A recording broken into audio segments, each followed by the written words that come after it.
Tezkor xabar e'lon qilindi. Gulnora Karimova qamoqdan ozod etildimi? Azizlar, videorolik boshqalarga ham yetib borish uchun video ostiga bir dona like bosishni unutmang. Ijtimoiy tarmoqlarda O'zbekistonning birinchi prezidenti Islom Karimovning to'ng'ich qizi Gulnora Karimova qamoqdan chiqqani haqida xabarlar tarqaldi. Qalampir.uz bunga aniqlik kiritish maqsadida rasmiylar bilan bog'landi.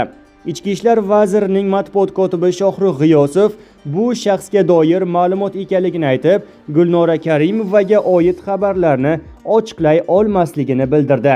Oliy sud matbuot kotibi Aziz Obidov esa bu ma'lumot asossiz va haqiqatga to'g'ri kelmasligini ma'lum qildi.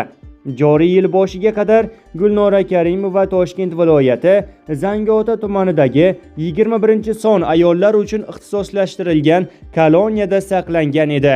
Qalampir.uzga ma'lum bergan ma'lumotlarga ko'ra, 2025-yil yanvar oyida Karimova Zangiota tumanidagi 42-sonli manzil koloniyasiga o'tkazilgan.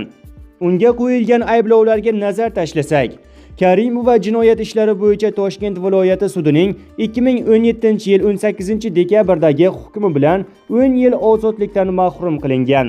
Bosh prokuraturaning 2017-yilda bergan ma'lumotlariga tayanadigan bo'lsak, unda Karimovaga 2013-yil 24-oktyabrda bir necha mas'uliyati cheklangan jamiyat faoliyatida soliqlarni to'lashdan bo'yin tovlash holatlari bo'yicha jinoyat ishi qo'zg'atilgani, mazkur jinoyat ishini tergov qilish davomida Gulnora Karimova 2001-2012-yillarda Sodiqov, 2013-yilning yanvar oyidan oktyabr oyiga qadar Madumarov rahbarlik qilgan uyushgan guruhning jinoiy faoliyatiga bevosita ko'maklashib kelgani aniqlangani aytiladi.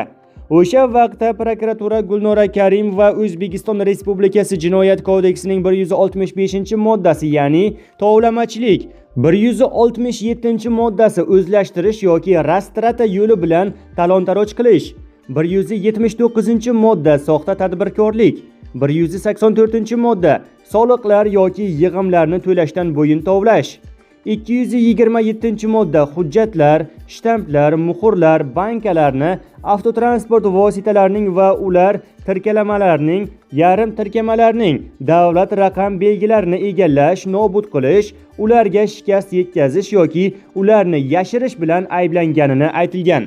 Yuqorida aytilganimizdek, Karimova 2017-yilning dekabr oyida 10 yilga ozodlikdan mahrum qilingan.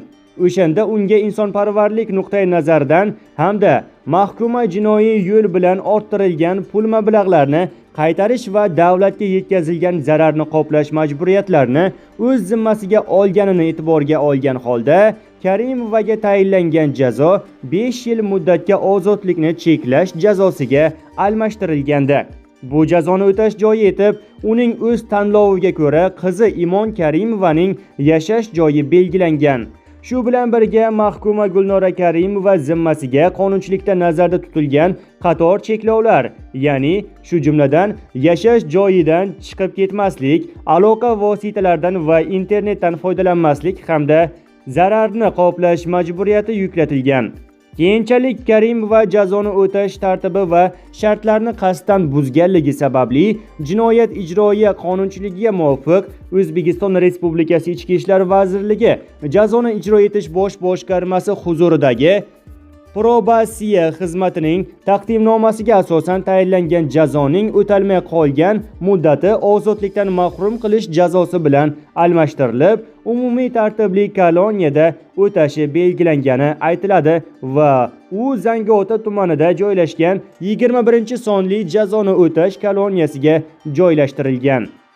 Oliy sudning 2020-yilda bergan ma'lumotlariga ko'ra, jinoyat ishlari bo'yicha Toshkent shahar sudida Gulnora Karimova va u tomonidan tashkil etilgan jinoiy uyushma a'zolariga nisbatan jinoyat ishi ko'rib chiqilgan va sudlanuvchi Gulnora Karimovani jinoiy uyushma tashkil etish, tovlamachilik, o'zlashtirish va rastrata yo'li bilan talon-taroj qilish, jinoiy faoliyatdan olingan daromadlarni legallashtirish va boshqa jinoyatlarni sodir etganlikda aybli deb topilgan.